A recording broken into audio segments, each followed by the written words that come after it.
Двама души си представят. А ние сме неподготвени. И си говорим всякакви работи. И си говорим всякакви работи. Абсолютно, да. Ето тук има, например, 3, 4, близо 6, 7, 8, 12 палатки. Тук ме фърли в шах. Много сложен въпрос за всички орнитолози, както и коя е любимата книга. Обожавам всички водоплаващи птици, което е нормално. Все пак се намираме в Бургас. Преди 20 години са направени опитите да бъде построен първия остров, на който птиците да го разпознаят като място, където безопасно и изолирано могат да гнездят. Бил е абсолютно неуспешен този опит. Имате ли достатъчно дървен материал за платформите? Какво ще ви трябва? Тъй като първия изкуствен остров е представлявало едно старо ловджийско гюме, което било ръждясало, цялото на дупки. Доброволци, които ще работят с инструментите. Тогава изграждат и първите дървени изкуствени платформи. Изпълняваме различни природозащитни проекти, свързани с опазване на застрашени видове птици. И така историята показва, че от година на година тази природозащитна бригада, която се ражда от 3-4 орнитолози, които се събират на това емблематично място, точката, набира все по-голяма популярност. Аз си представям как започва живота на една птичка. Излюпва се от едно малко яйчице и първото нещо, което вижда е над нея майка и татко й.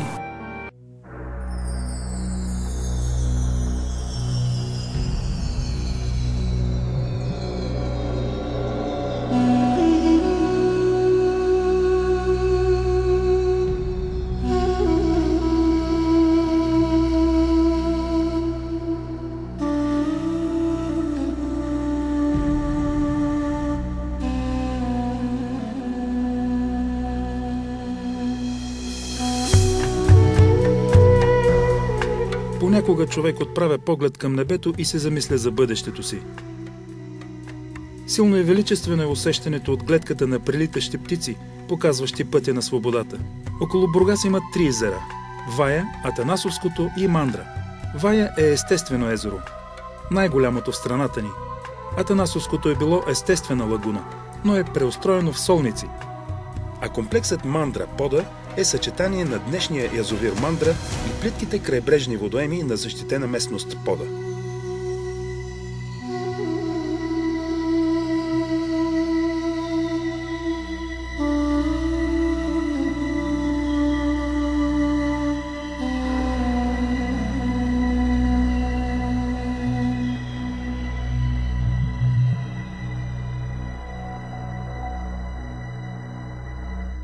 Може би още първия ден в бригадата, когато присъствах на точката, когато разбрах за Вия Понтика, за големия миграционен път, защо правим бригадата точно на Атанасовско езеро и колко хиляди щъркели и пеликани минават на точката.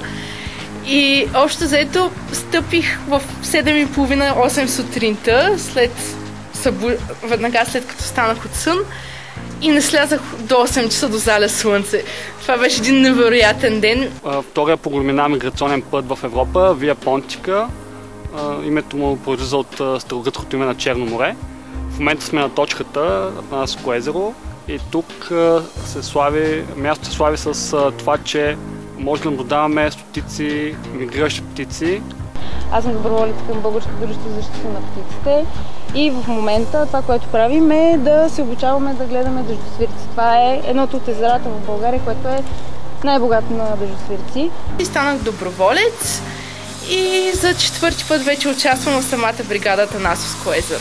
И тук е единственото място в България, където може да наблюдаваме стотици хиляди бели щъркели, розови пеликани, кръглави пеликани, съответно и грабливи птици. Някои от тези грабливи птици са застрашени в световен мащаб, като например ловния сокол, царския орел, вечерната ветрушка. Тук те се концентрират, ние събираме данните, после тези данни ги анализираме и в последствие може да направим оценки на популациите, да предприемем адекватни природозащитни мерки и съответно да съставим проекти за опазването на тези видове птици. В момента имаме страхотно много птици, които мигрират от север към юг. Тези птици гнездят далеко на север, мисля, нали така? Да. И единственото време, в което може да ги видим в България е в момента. Виждате единични бройки септември месец, края на август-септември.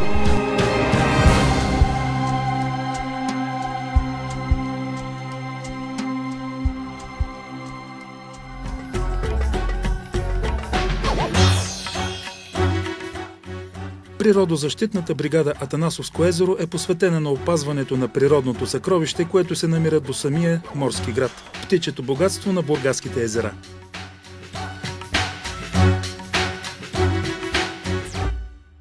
И както един човек, като го оставиш без дом, той рано или късно изчезва. Също се случва и с птиците.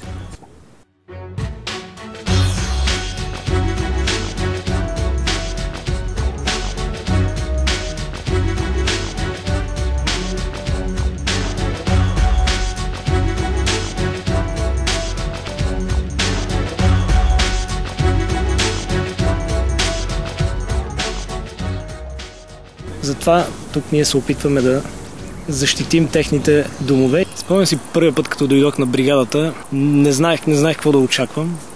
Идвам тук и гледам някакви хора, щъкат насам, натам, зяпат нещо. Викам, какво става тук? Много готино беше. Всички ме посрещнаха много радушно. Първите ентусиасти са били любители, които имали са хобито да наблюдават птици и са започнали тук да следят есенната миграция на птиците. Пожелавам на всеки да го почувства. Това е нещо, което го е обединило, което всъщност е родило природозащитната бригада. Да, няма да го забравя този момент. Беше страхотно и първия лагерен огън вечерта.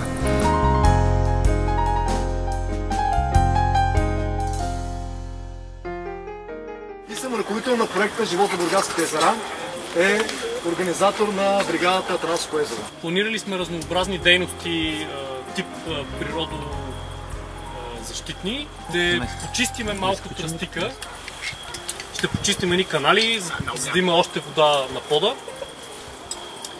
Ще направим 2 почиствания на плажа и на Ченгенескеле.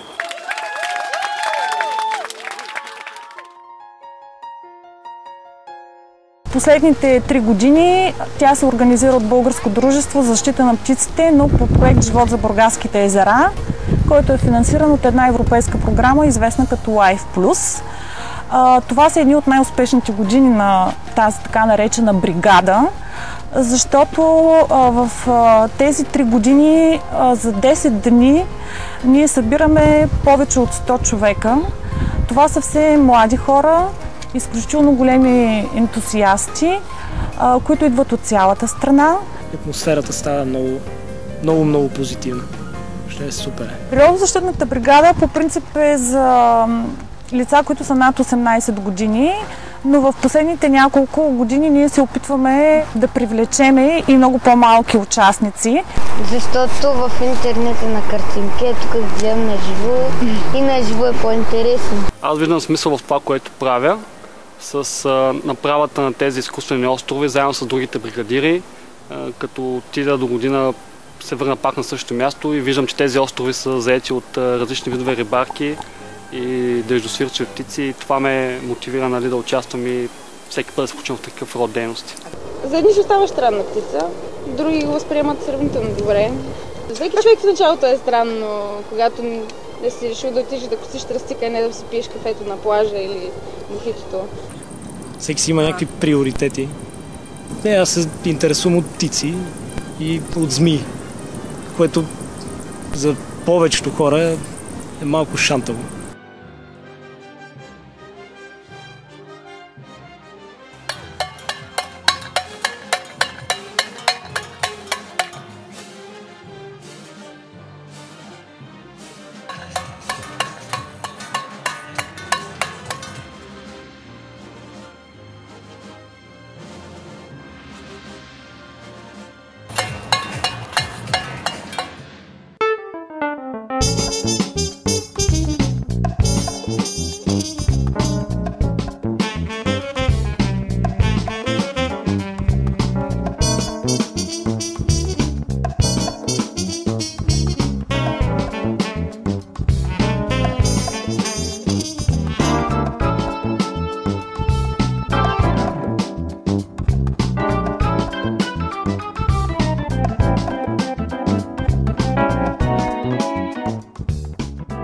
Участниците в природозащитната бригада Атанасовско езеро започват дейността си с пълна сила и по план.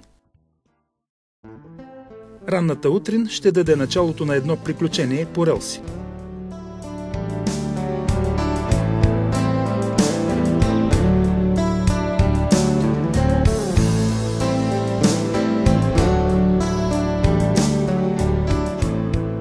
Този басейн сигурно има милиони солнечни рачета, за да стане този цвят толкова наситен розово-червен. Тези организми, освен че се използват от птиците в Атанасовско езеро за храна, в същото време помагат изключително много процесите на изпаряването на водата под действието на слънцето, съответно и на вятъра, и образуването на солта. Производството на сол започва още през април в солниците на Бургас. Те представляват отделни басейни. Кристализатори, разделени един от друг с диги и валове, които са нужни както за солопроизводството, така и за птиците. Водата, тя е естествено морска вода, която силно се е концентрирала в резервоарите, където ходите да се къпите, така наречената луга. И с тях рано на пролет, някъде в периода април, започва зареждането на тези басейни.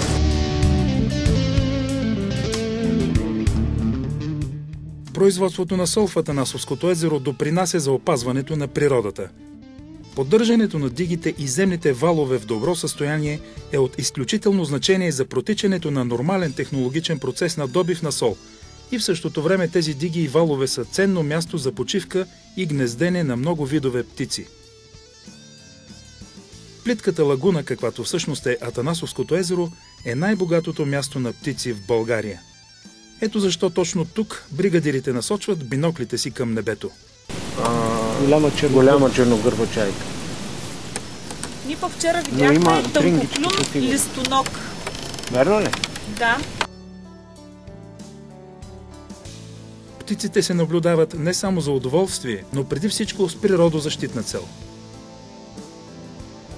Тъмна кафяв с такава светло-жълта глава и раменете светлеят.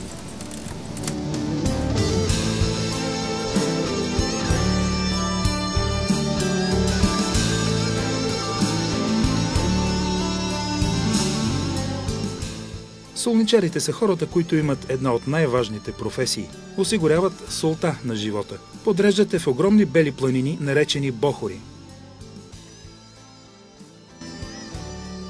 Една от новите образователни дейности по нашия проект, която сме нарекли малките обитатели на езерото в защитена местност Пода.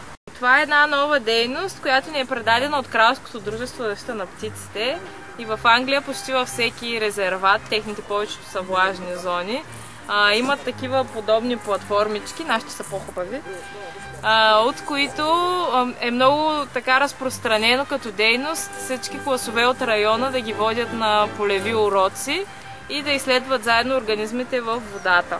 Марио ще бъде нашия ученик днеска и да видим дали ще ни улови нещо, което после да си определим.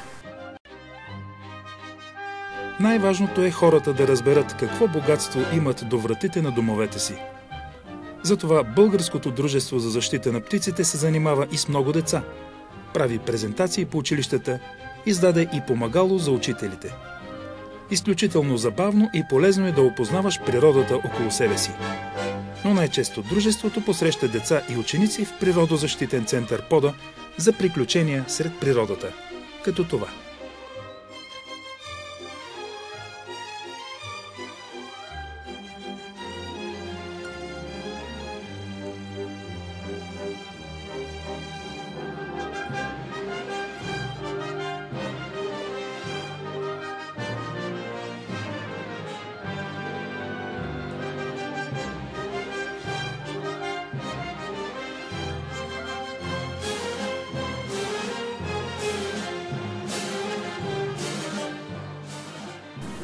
До тук окей, обаче има и една кофти страна, когато тази птичка от своята къщичка вижда едни трактори, едни багери, които се опитват да разрушат нейния дом. Тя са от хората, които лесно могат да се разпачат, но като цяло да, непрекъснато виждаме грозни картини, докато ние сме нон-стоп на терен и ни се случва постоянно да виждаме някакви грозни картини, свързани с птиците и не само. Примерно, непрекъснато се натъкваме на браконьери, които хващат птици, убиват птици. Много често в извън ловни дни засичаме как ловци отстрелват птици. Гадно нещо, което съм виждал, е примерно браконьери от лодка да гърмат по водни кокошки, или още известни като лиски, в язовир Батак, което е лиската, тя нито се яде, нито нищо. Освобождава птици, които са били оплетени в браконьерските мрежи, отново им връща свободата и възможността да дишат и да полетят. Имаше 4 убити малки мореца, заплетени в мрежите, един черноврат морец, един малък морец и една кафявоглава потапница, живи оплетени, които съответно също трябваше да пуснем на безопасно място. По принцип, като видя браконери, примерно с мрежи или пък ловци, нали, които стрелят по застрашени видове. Защото в тези мрежи браконьерски, които бяха поставени в езеро Товая, имаше такива птици, които за съжаление загиват. Ако убият някакъв вид орел или сокол, който има 5 двойки в България, те ако застрелят един, фактически стават 4, нали, този вид вече направи да изчезне. Ами ако бъдат заловени нарушителите, които продават тези защитени видове птици, закона за биологичното разнообразие предвижда санкции в зависимост от това каква е тежестта на нарушението. Има закон, разбира се, но хората колкото могат се опитват да го прилагат. Някъде се стараят повече, другаде не толкова. Не само ние българите, ами въобще според мен и в цял свят е така. Когато ти посегнат на нещо лично, т.е. бръкнат ти в джоба и ти изкараш тия пари, нали, да си платиш санкцията, си е достатъчно тежко наказание. Браконьерите помислят за природата на България, за това, че примерно някой от техните деца в бъдеще може да се заинтригува в тази сфера, може да работи в тази област, може да иска да види нещо и просто дори да е безмислен да не правят такива нарушения и да унищожават природата. Един от гмурците, които на средноземно преброяване, мисля, го бяха намерили регионалната инспекция по околната среда и водите в Бургас, беше омазан в мазут. Пътата на Дунав намерихме един полумъртъв розов пеликан, който той мисли, че е световно застрашен вид, ако не се лъжа. Да. Така или иначе голяма, много красива птица, емблематична, не често срещана. И намерихме един полумъртъв такъв и се хвърлихме да го спасяваме. За съжаление, делтата на Дунав е огромно място, където не може да се реагира своевременно навсякъде, нали, парка, администрацията на резервата да може да реагира. И то досег това, аз носих птицата напред-назад, нали, гледах я жива ли, умряла ли е, старах се да я улесня в някакъв начин и да не се тормози и мъчи. За съжаление, прекалено много неща правим, които са в разрез с природата. Много малко от нас дори се дават и сметка, че това е така. Някакси в ежедневието, което в момента водим, нещата стават все по-бързи, все по-динамични и все по-далеч от природата. И не е приятно усещането, обаче пък в същото време човек си казва, това е природа, нали? Не можеш да си... няма как да помогнеш. Такива случаи са доста, те едновременно натежават, едновременно те докосват по-близо до дивата природа, защото там не всичко е розово и прекрасно, като в нашия цивилизован свят. Напротив, там по-често е суров, много суров живот. Живота на птиците е много по-сложен от нашия.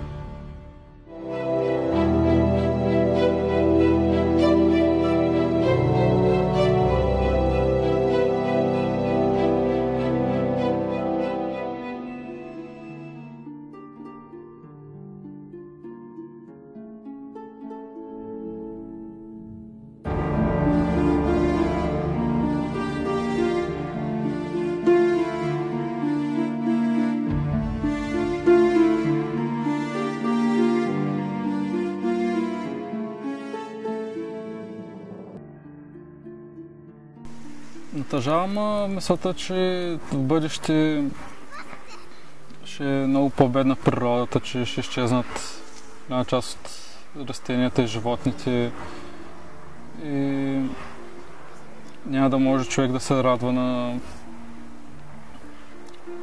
разнообразието в природата и богатството, което тя има. Да се опитаме заедно да ги запазим, за да ги има и за идните поколения, тъй като историята помни за много, много изчезнали видове, за които днес съжаляваме, че ги няма, но процесът е необратим.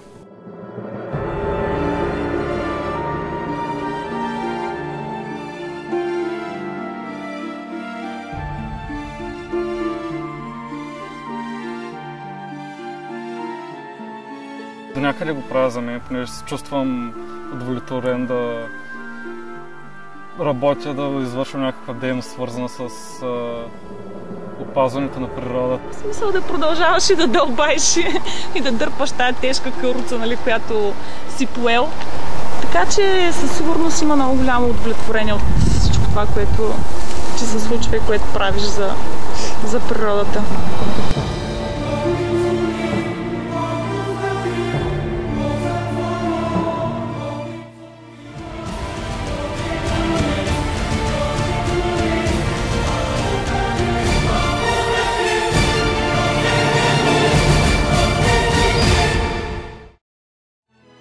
Изолирането на електрическите стълбове е спасение за птиците от потенциален сблъсък с електропреносната мрежа. Тук са изолирани около 60 стълба. Първите в България 760 дивертора са поставени около Атанасовско езеро. Малки, движещи се пластинки с рефлекторно покритие. Те предупреждават птиците за опасните проводници. Това е от полза и за хората, тъй като не стават аварии. Изолирането на електрическите стълбове предпазва от сблъсъци на птици в тях. Много често, особено на места като Атанасовско езеро, където има много голяма концентрация на птици и то на тежки птици като пеликани и щъркели, птиците не виждат жиците и се блъскат в тях. Поставят се върху тях изолатори, които предпазват птицата от токов удар при кацане върху стълба. Наблюденията върху състоянието на бургаските езера и разнообразието от видове птици, които се срещат в тях, се правят редовно и с точно определена периодичност.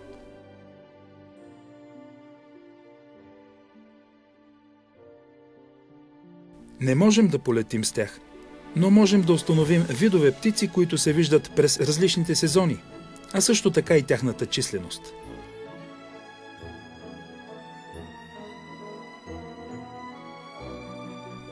Информацията се оформя в база данни, за да се уловят тенденциите за намаляване или увеличаване на даден вид.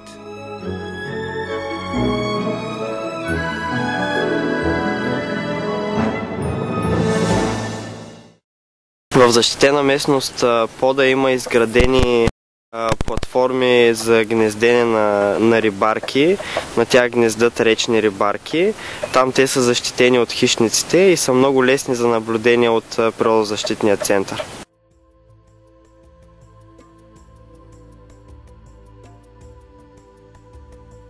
На изкуствено изградените платформи птиците се чувстват по-сигурни и спокойни. Там те са недосегаеми за чакалите и скитащите кучета. Там те са далеч и от хората.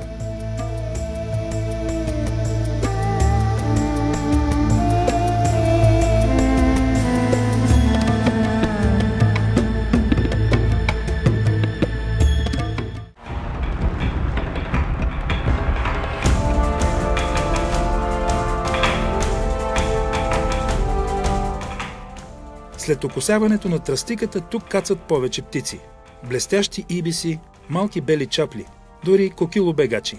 Получава се шарена мозайка от открити води и малки тръстикови масиви. Разнообразните места привличат различни видове птици. Радост за окото на посетителите на природозащитния център Пода.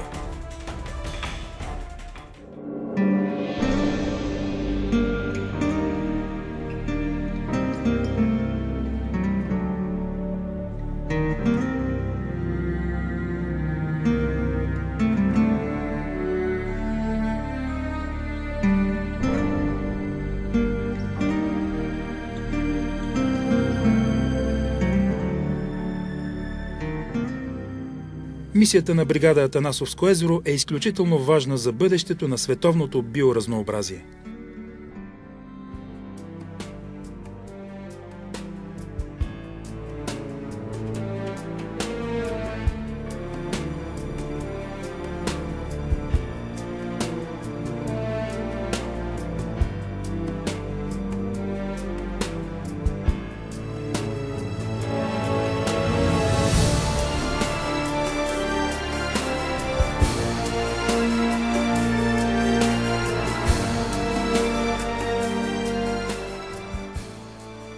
Грижата за природата не е просто акт на добро дело, а наше човешко задължение.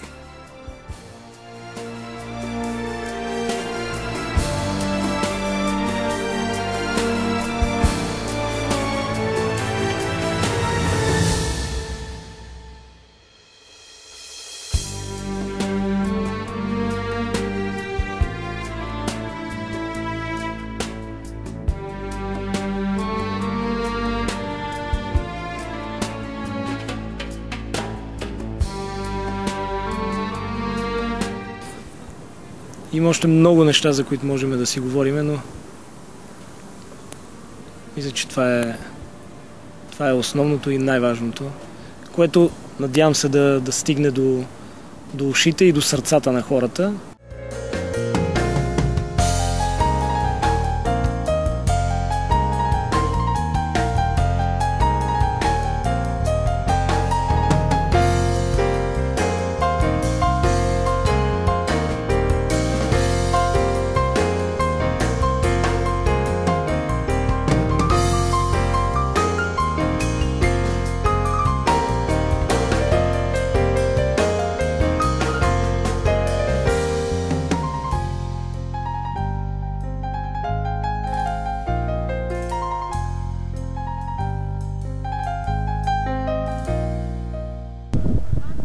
Това е едно от 430 горе-долу. Зависи по бонарко ли ги гледаме или по нови определител. По нови определител. С вагранти и без вагранти. До също. Това са 15 поне, а горе хвъркат. Какво ли не? Гларуси ли са да хвърка горе? Или са гларуси, или не са.